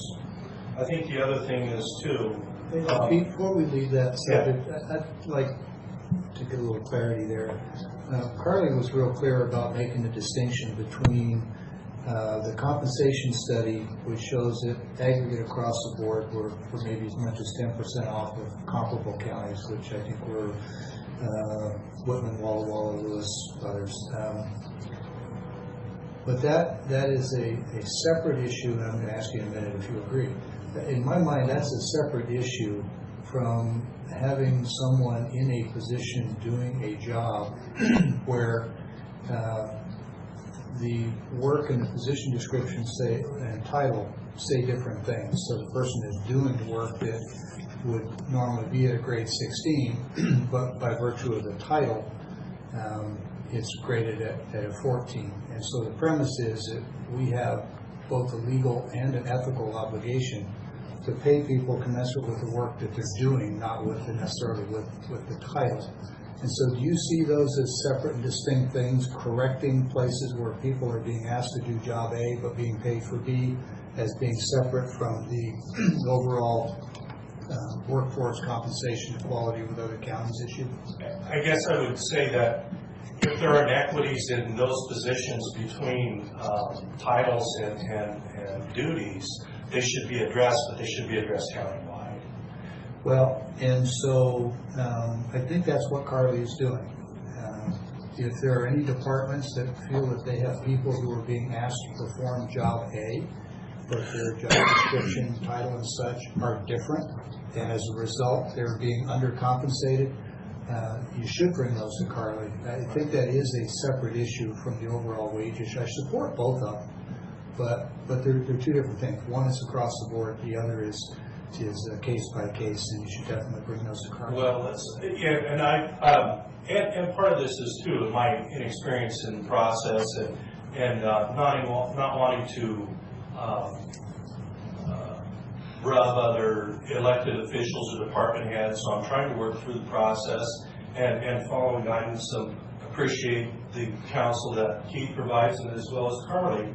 But currently, for example, over in Benton County, they have had 2 appraiser positions open for a significant period of time, and and they cannot fill those positions.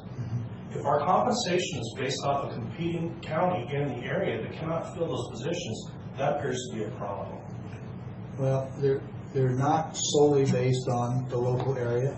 If we're going to try and compete dollar for dollar with Benton County, it's not going to happen. Look at the PILT dollars off of the Hanford Reservation. Look at the revenue stream for a county that size. It's just not somewhere that is viable for us to go. We have to provide reasonable compensation. We selected comparable counties based on demographics. We didn't ignore Benton County. Carly factored that in, but it wasn't a sole driver. But again, I think the board, Keith, I think we're all on the same page here that we want to compensate people as well as we can and within reason to comparative counties for a list of reasons we've already all covered. But this separate issue of people being in positions where the position description and title don't reflect the actual work that they're being required to do. In those cases, I think we've got a legal and ethical obligation to fix those.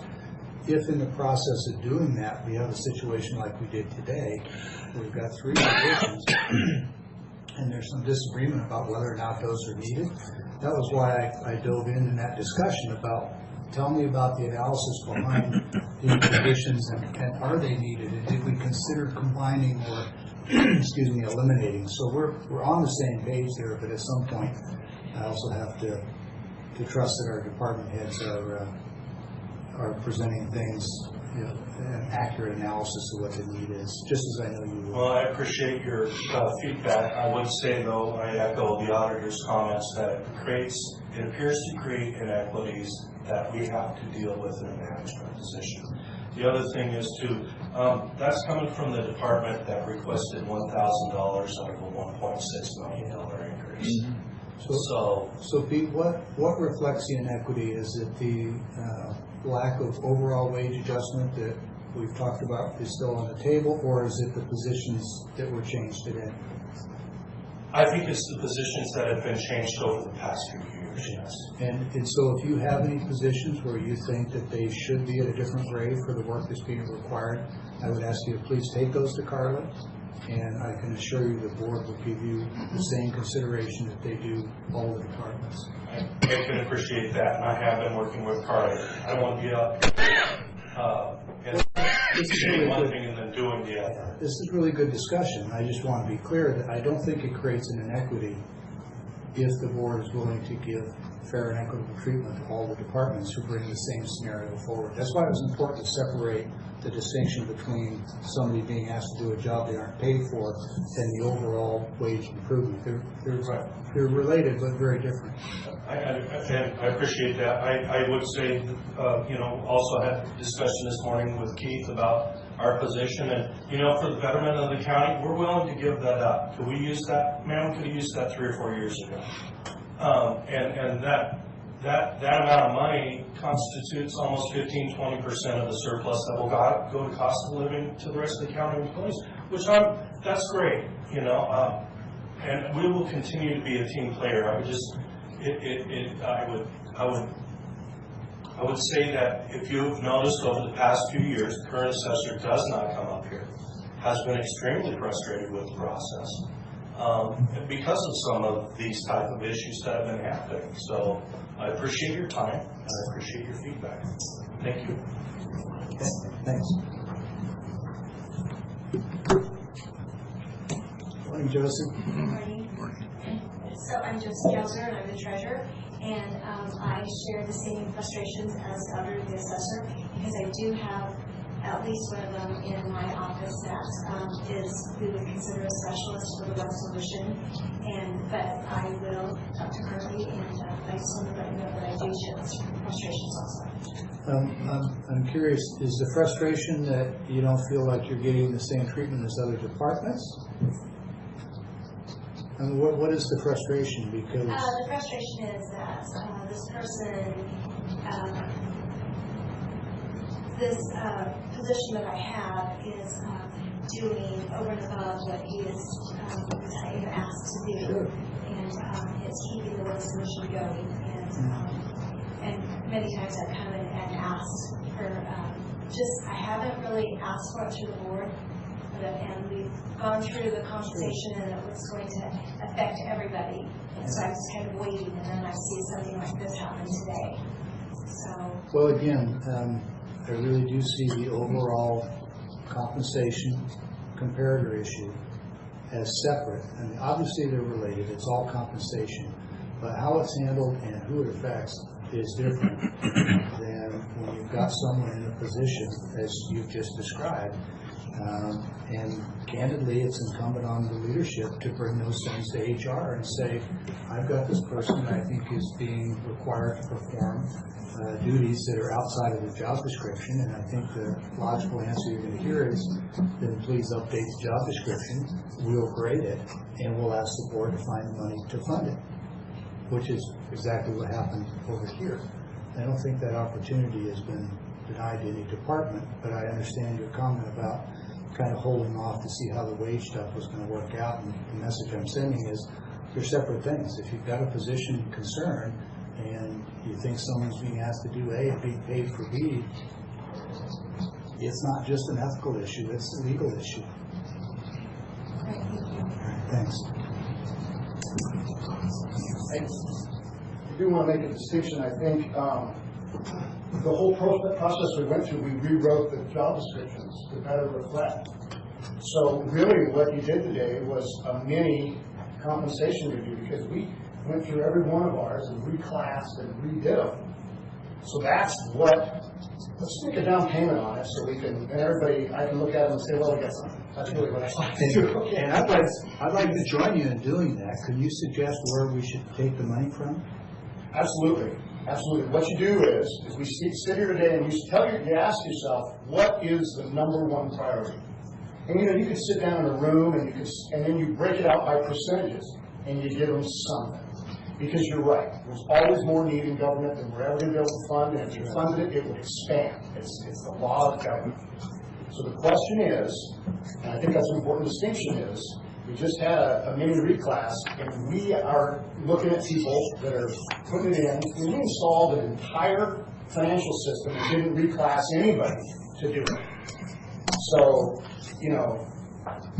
I just want my staff to know, if they're listening to this, this shouldn't be this way, and it doesn't have to be, and we can start today moving in the right direction to make sure there's equity. Thanks.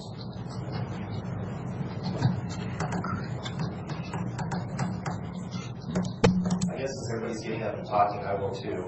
Mike Killian, County Clerk. Just want to concur with what Josie and Matt has said. And I have gone to Keith and Carly numerous times over the years to talk about reclassification of my staff. I've had such high turnover because municipal court starts out at $2 more an hour. Benton County pays much more.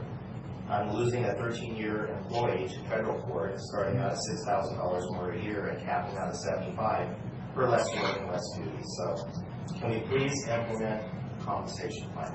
So, Mike, have you made any requests for reclassification to HR? Yes. And I've been told. Have they responded to those? Yes. Okay. And just wait till the compensation is completed, is what I've heard over and over. So those were position regrades, reclassifications? Yes. And was it determined that the compensation was out of line with the... They're all being bumped up, yes. If the compensation is implemented. And I think a lot of county positions are, most of them. Yeah, okay. So, and I know HR has worked very, very hard on this, so, and I know Keith has, and all the other department has, and elected officials. So I won't speak for the other commissioners, they can obviously speak for themselves, but the compensation study was presented to us as a comparator of our current wages and what we're paying people for particular positions against 3 or 4 comparison counties. And we were told that we're probably 10% from being in the middle of the pack. There's no discussion that part of that analysis was requests for grade increases. But that's how it's shown. But I understand. I'm just, as I said at the beginning of the meeting today, talking about a different issue. It's the decisions we make are as good as the input and the data that we have. So this is the first that, at least I've heard, that the wage study was not on existing positions and grades, but was on position descriptions and grades we have now, plus reclass requests. And before you leave, Carly, do I have this correct? I mean, is that right, that the study that you briefed to us included grade increases and reclassifications?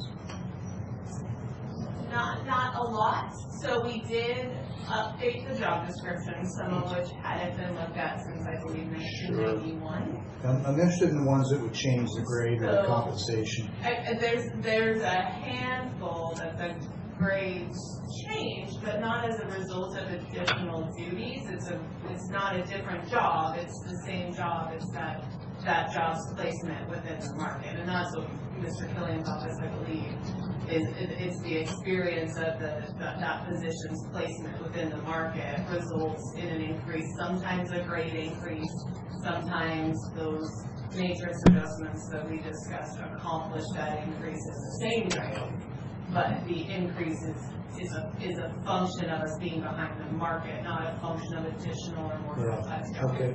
And the job description, we're reading and updated. Well, that was all done with the Hay Group also in what, 2008? All the Yeah. Well, that came out very, we'll get into that at all. So the fact that in the wage study there are positions that were identified that should be higher grades is new input for me, at least. I don't know if the other commissioners have heard that. I would like to see those positions singled out and brought to the board for us to be educated, informed, aware, at least know that they're there. Again, it's a new data point for me. And I would think that we ought to be looking at those as the first priority so that we aren't knowingly underpaying people, which again I think is illegal and certainly think is unethical. And that ought to be the first personnel compensation priority in my mind.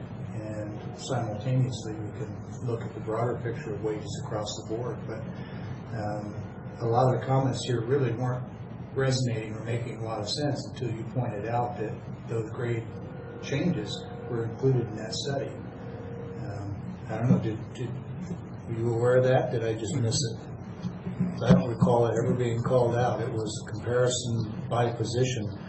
Maybe that's implicit, but not having called that out, I think the action we took today, aside from the fact that it's not inside a current expense, which financially makes it a lot easier to do, I would have probably wanted to entertain all of them at once.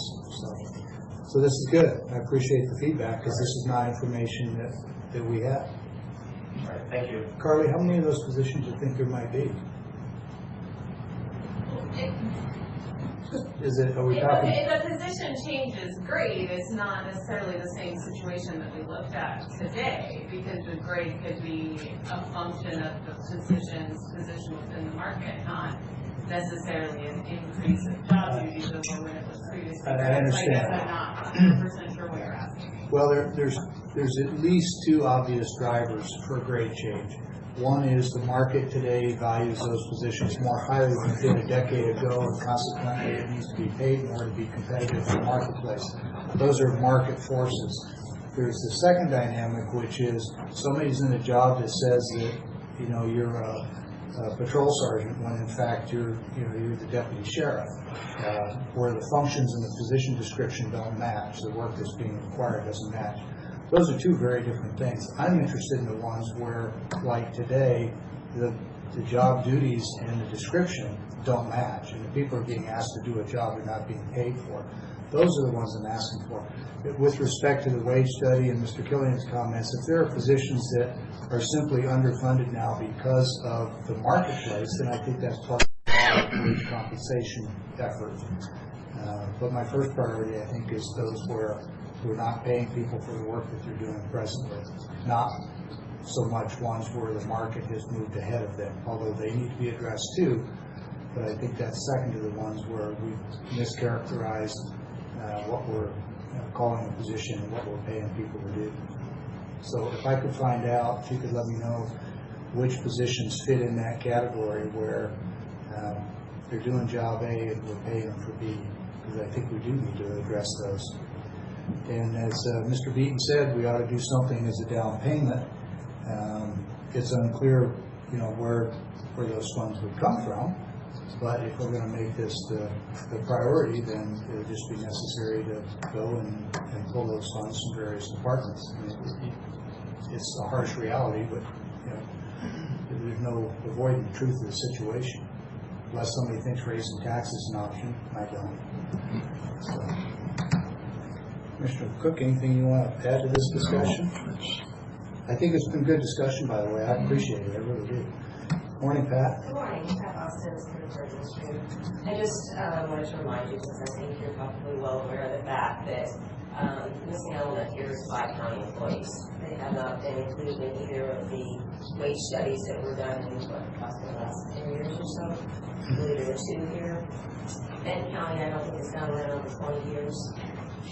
And so there is an element there that has not been included in this factor and needs to be assessed differently. And I think some of that has to see some adjustments made to equalize that. I fought that battle pretty hard for a couple of years. I think we saw how that went. Yes. The Bi-County employees are still, I would guess, 4.5 points at least behind their peers. And what bothers me about that, and I don't need to take up your time, Pat, but prior to my getting here, Franklin County didn't have the money to match increases that Benton County was providing employees.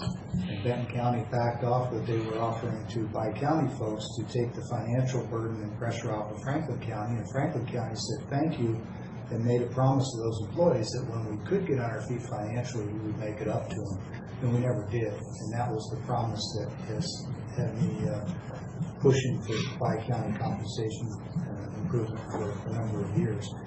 Because they may be Bi-County employees, but they're still Franklin County employees too. So. And I appreciate that acknowledgement because they work for both counties and they are sometimes left out. They're forgotten ones sometimes. And so I just wanted to let people here today know that the wage adjustment doesn't address everything. Thanks. Thanks, Ben. Keith, did you have anything else on your agenda for today, on the meeting agenda? Okay, well, before we do that, I'm just going to ask another opportunity. Anybody wants to make public comment, doesn't have to be a department head. Anybody who wants to share a point of view is welcome to do so. It's an open public meeting. Morning, Darrell. All right, well, if that's the case, then we're on to executive session. Keith, would you give us an RCW, state the purpose, and tell us for how long? Yes, I would like to request an executive session under RCW 42.30.110, paragraph 1, subparagraph I, to discuss legal counsel matters relating to litigation. We request that the board, the clerk, myself, and Jen Johnson from the prosecutor's office participate for up to 20 minutes. Actually, Mr. Stan, I'm trying to get a hold of right now. Okay. Request that the prosecutor's office be included as well. Okay. 20 minutes, you said, Keith? Yes, sir. Yeah, for the convenience of the board and to give Mr. Sant a few minutes to get down here, how about if we recess until 11:10? Is that okay? And then we'll come back and convene the executive session. Any objection? Okay, hearing none, we'll be in recess till 11:10. Okay, it's approximately 11:12. We've been in recess until now, providing time for the prosecutor to get out of court, come down and join us.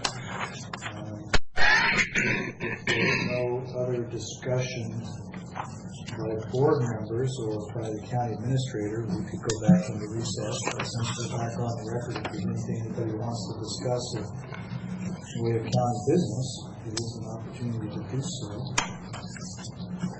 I will be out tomorrow, and I know Sean going also. Yes. So Jen and Sean and I will be at risk pool in Skamania. Down in Stevenson, Canadian Lodge. I will be going to the Columbia Basin Development League meeting, which I know was something you requested, asked for, and I had already RSVP, was planning on going. It's up in Moses, it's always Mosley. ATEX Center. Yep, ATEX up by the college. I haven't brought my list this morning, but I know we have extra time. Just take a look here. There we go. Very good. Just getting ready to get back into some budget questions.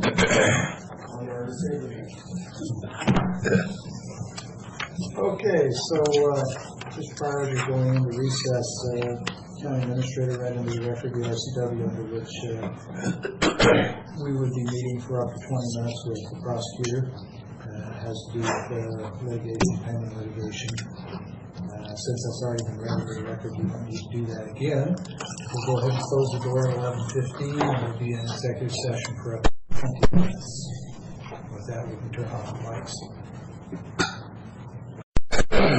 Okay, it's approximately 11:36. We've completed our executive session in the allotted time. Making sure we've got the door open. We do. Okay. Let's see. Back to our agenda. Mr. Johnson, do you have need of any further executive sessions? Nope. Okay. Mr. Sant, any discussion you need to have with the board, recognizing that we may not and did not make any decisions in executive sessions or any action you need from the board? I don't believe so. Okay. Any other business from either commissioners?